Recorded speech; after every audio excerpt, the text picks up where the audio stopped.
My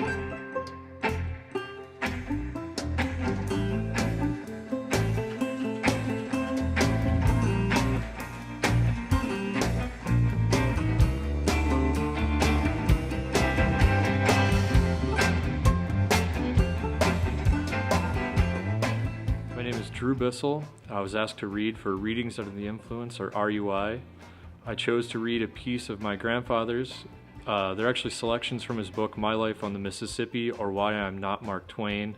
The selections are based on a time in his life where, shortly after marrying my grandmother, they bought a houseboat and lived on it.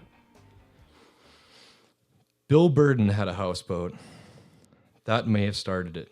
I mean, our houseboat fever. He had a nifty houseboat with a screened porch and a wonderful kitchen and a McDonald force pump on deck to pump water into the tank on the roof.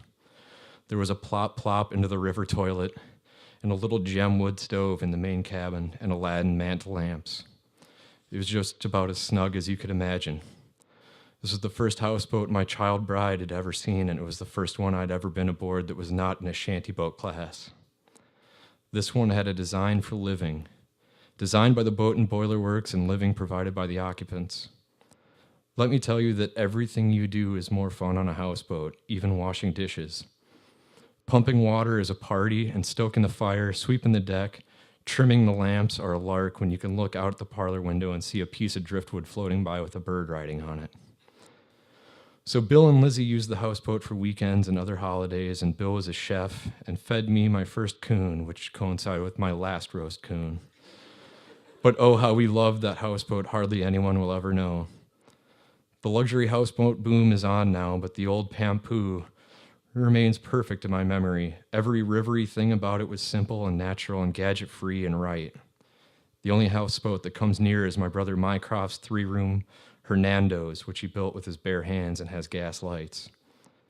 Duncan Glab has a nifty Keene houseboat with a very entertaining electric generator, but he decided to go straight, quit the river, and join the golf club, the equivalent of Captain Ahab's abandoning the quest for the white whale and taking up with the Nantucket Croquet Association. Tom Roshek's houseboat, the Ark, was like a summer cottage afloat on a flood, but it sank. Danny Fetgetter's houseboat was the biggest and most baroque, but he hauled it ashore at Massey Station and jacked it up, and it isn't a houseboat anymore. Freddie Bissell built the only houseboat ever known to be the size of a telephone booth. So how to get a houseboat? A houseboat we could really live on full time, forsaking the land utterly and floating all day and all night in watery bliss together with the wedding presents, the bull terrier, and the upright piano. Months went by. There just weren't any houseboats to be had, that's all. Except one day there was one. It was advertised in the Waterways Journal, and it was located at La Crosse, Wisconsin, 120 miles upriver. So we climbed into my 1935 Ford convertible sedan, which Mycroft called the trellis because of the exposed top bows and fragments of tattered canvas formerly the top. Listen, on $22.50 a week, you can't buy new custom-made canvas auto tops. And we drove to La Crosse and saw George Nealter, who was living in a nice, warm, cozy houseboat right below the railroad bridge.